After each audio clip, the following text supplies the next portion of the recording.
So I wanted to have a conversation about team building. I want to talk about conscious parenting. And for those of you who are new here, hello. There's one thing that I noticed. So I've been supporting women in lots of different ways for over a decade now. When I started this journey teaching women, I started talking about parenting. And when people started coming to me, it was parent-child focused. And these women were, I'm not kidding, some of the same types of women I would work with today. What I mean is they're professional women raising children on this personal development journey, big into feeling alive, feeling good, thinking outside the box, parenting outside the box, working outside the box, wanting freedom, wanting to dig deeper into their personal development journey. And when I say that I see such a huge correlation with how people parent and how people lead their teams, it's almost mind-blowing to me. So when I first started my work, what I would often hear from parents is, how do I get my child to insert the blank? How do I get my child to listen to me? How do I get my child to change their behavior? How do I get my child to get motivated? How do I get my child to whatever they wanted the child to do? It could be a toddler, it could be a preteen, a teenager, college age kid.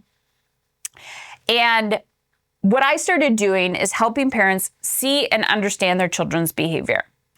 And so I'm like, you can't get anybody to do anything. You cannot get your children to listen to you. You have to learn to listen to your children. But how can we learn to listen to our children when we aren't even listening to ourselves? How do we teach our children to respect us when we don't respect our children? And so that alone was a huge concept for people to understand. And when I started working with people one-on-one, I would have women say to me, I don't have time. I can't implement this. My marriage is falling apart. I am exhausted.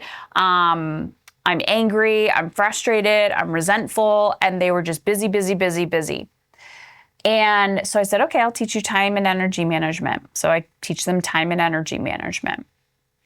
And they started on this journey. Okay, fast forward. And now I'm working with a lot of women who own teams, or not own, manage teams. Could be a woman in corporate, could be a business owner. And I'm like, it's the same shit. It's the same shit, different people. How do I get my team to do this? How do I get them more productive? How do I get them to listen to me? Ladies, it all comes back to, who do I need to be for these people? Who do I need to be to lead these people to support the vision of the company, to support the vision of our home?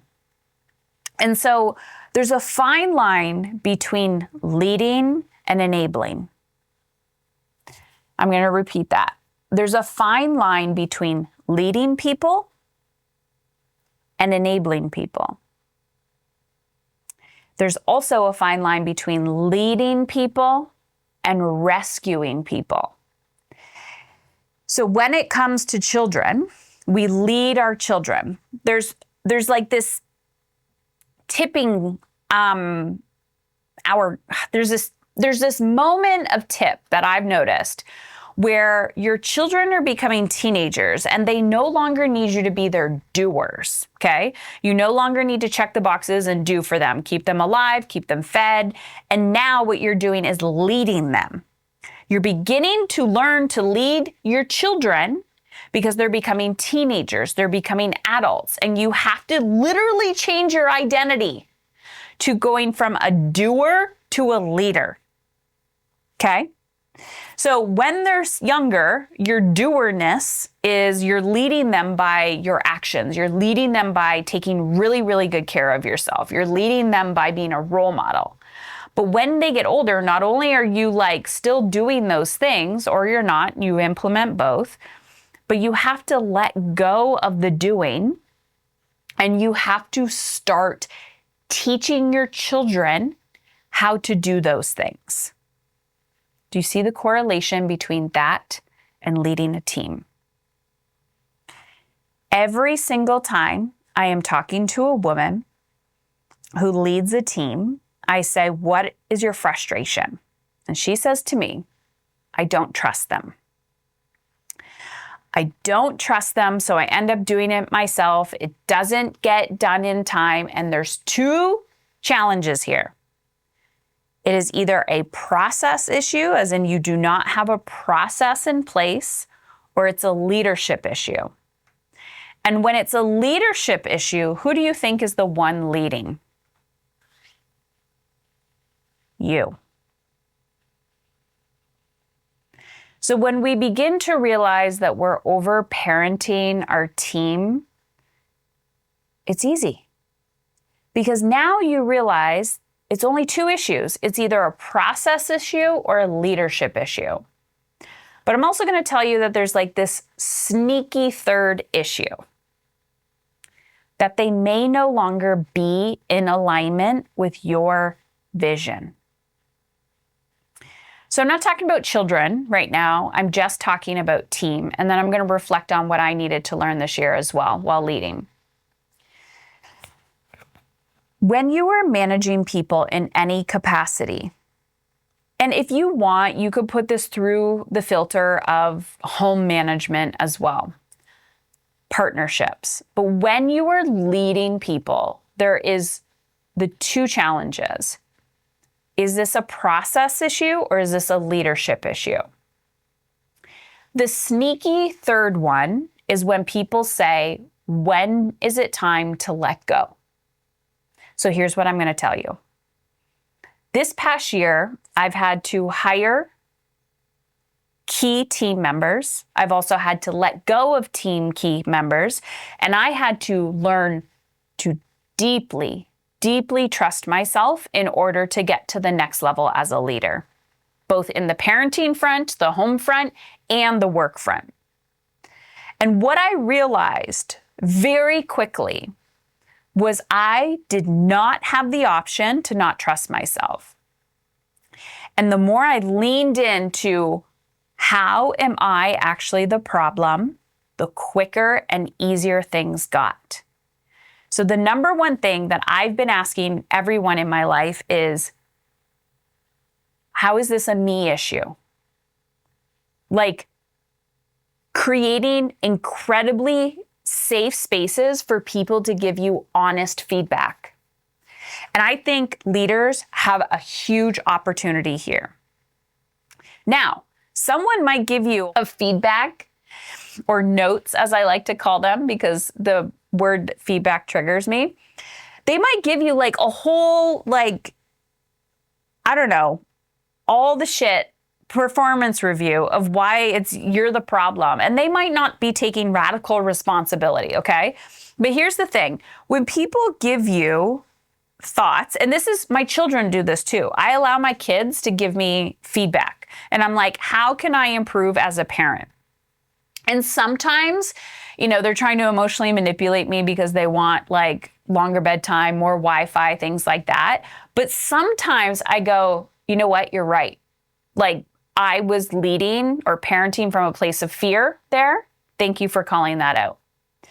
But you have to get to a place where you are okay for the mirror to be held up against you so that you can see where you have an opportunity to improve.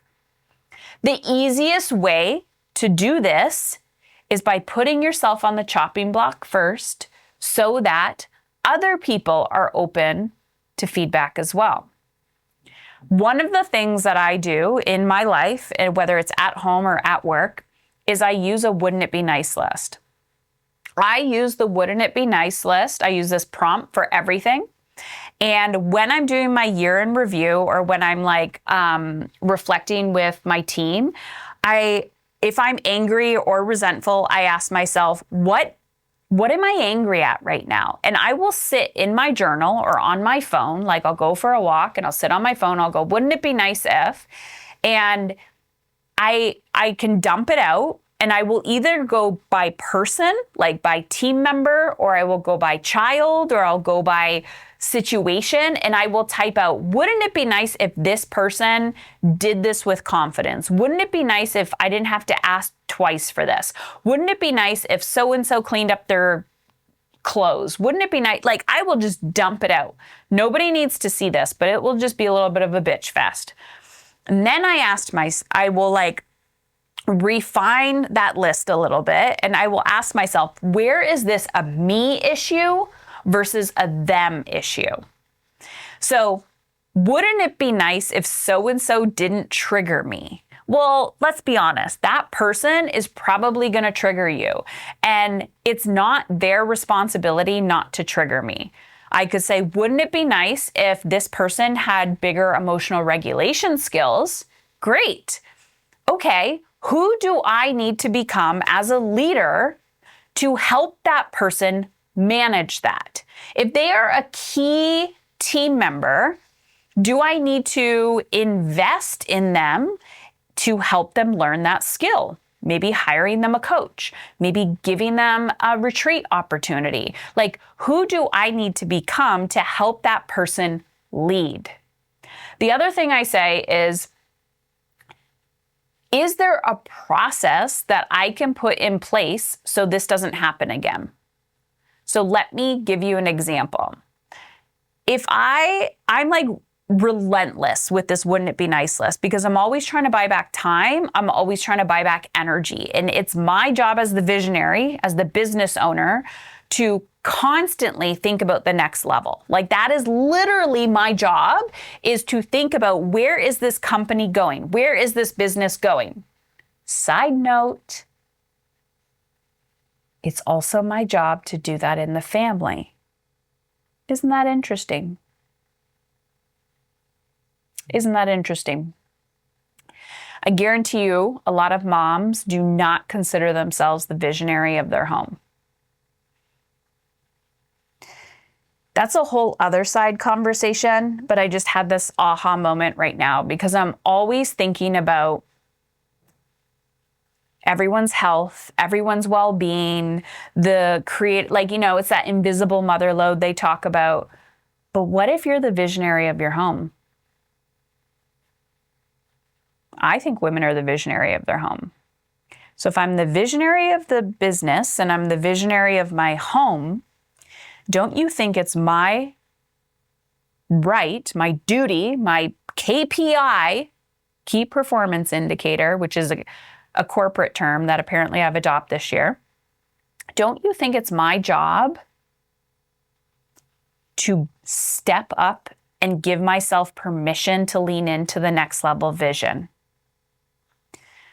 One of the biggest things that I've had to learn this year is that my triggers of being annoyed with other people's behavior is not a reflection of something that's going wrong. It's also an opportunity for growth. And whether it is team or whether it's at home,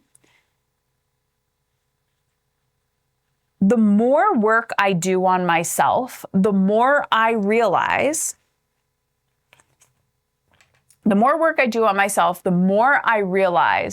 that I may be triggered by people more and more and more because it's something that I've healed. But the reason why I'm triggered is because it's often a breadcrumb leading me back home. This year, I've realized more and more and more that I have mastered certain areas of my life, time and energy management being one of them, cash flow management being another. And because I've mastered these areas, I do not I have an incredibly low tolerance for people in my life who haven't mastered their time and energy. Not so much cash flow, but time and energy. So when I'm triggered, it's a growth opportunity. And I'm like, oh, because I'm done with it. I've mastered that. I've moved on. I've up-leveled. But that is my fucking job. My job is to help people master time and energy. So as a leader, that is the skill that I am teaching the people around me. Now, here's the thing. Sometimes it's a leadership issue. Sometimes it's a process issue. So here is where I have had to learn to use the other side of my brain to help the people around me grow. So let me give you an example. Whether it's my teenage boys or whether it is my team, if I want somebody to manage to rise up, to raise their standard, guess who I need to become? I need to stop rescuing people. So what I do is I go back and I go, how did I get here? I take radical responsibility. How did we get here as a team or as a family? Where did I fall off track? Where did I not follow a process? Oh, we don't have a process in place. Great. Let's create a process. So there's a few things in the business that have been huge energy leaks for me. And I have thought, okay, this isn't sustainable. What kind of type of process do I need to put in place to buy back my time and energy? So my job is to use critical thinking skills to create processes and to create more energy, more time, more abundance. And my job is to watch and to teach and to lead other people to do the exact same. So when I get triggered, that's my responsibility, not anyone else's responsibility. But it's also my responsibility to hold the boundary once we have a system or process in place, because then we have to teach people to follow a system. So at home, example, no Wi-Fi before 6 p.m. How often do you think that boundary gets crossed? All the fucking time. No Wi-Fi before 6 p.m. It's turned off. It turns on at 6 p.m. Magically, somehow they get on before them. First time, I let it slide. Second time, I let it slide. Third time, I'm exploding. Is it a me issue, a leadership issue, or a process issue? Well, the process was in place. We talked about it as a family. There was a system in order. And then I didn't follow it. So every time I get to this point where I'm like angry and frustrated and asking myself, how did I get here? How did we get here? Where did I not take radical responsibility and ownership for the outcome? And over this year, I've been talking more and more to women about growth. And what I have realized is this belief that a lot of women hold near and dear to their heart, that if I consider my needs, I'm selfish. If I consider my needs, I'm selfish. If I take anything off my plate, I am taking away from other people. I should be able to handle this. I should be able to do more. I have to do it all. And it's killing you. It's killing your profits. It's killing you physically, mentally, emotionally, spiritually. It's killing your relationships. And you have to be able to look in the mirror and say, I can no longer live like this, nor do I deserve to feel like this. And I have also had some really uncomfortable conversations personally and professionally this year. And it has triggered that belief so many times. I call it the woman wound. That I can be so incredibly compassionate and consider the vision, consider what this person is dealing with, and hold empathy and hold big, big, big space for what needs to be processed. But I've realized, especially this year, I've raised my standard for how I will let people treat me, how I will let people talk to me. And so many women hold this just enough story. I am only worthy of just enough money, just enough energy, just enough time. And that is such bullshit. It is the biggest crock of shit. It is the biggest limiting belief and story that is killing teams, killing impacts, killing movements. And it's such a correlation with what is happening at home because you refuse to hold a boundary. And so it comes back to healing. That when we decide to raise our standards for how we let people treat us or how we treat other people, you realize it doesn't matter about your children's behavior. You're not getting anyone to listen to you. You're not trying to motivate anybody. Because when you ask yourself, what motivates me? Have you ever sat down with that person and said, I've noticed a shift. What's going on? And you just held space and you just sat there and said, I've got you. I won't leave. What do you need from me? And you didn't try to rescue. You didn't try to do their work for them. You just let them be. You realize for the first time, maybe the first time in your life, and maybe you didn't sign up for this. God, universe, source, put you in this spot, in this place right now, where your job is to hold capacity for people. Your job is to hold space. Your job is to sit in the ugly. Oftentimes, your job is to be the rock for people.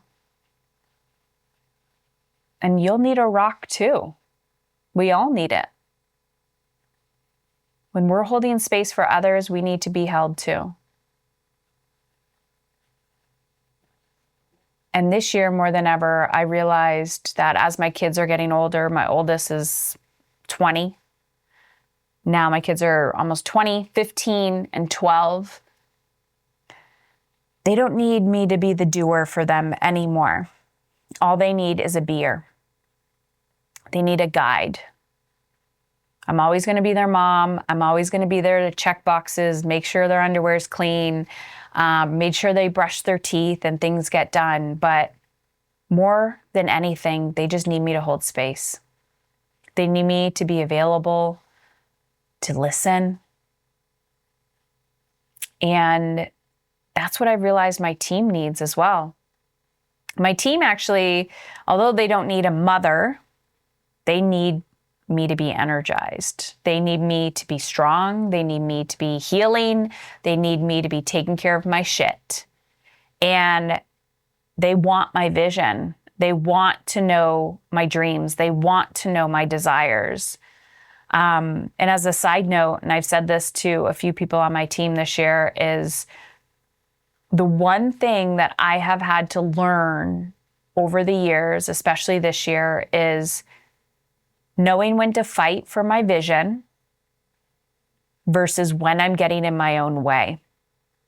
And at the end of the day, I need to deeply, deeply trust myself.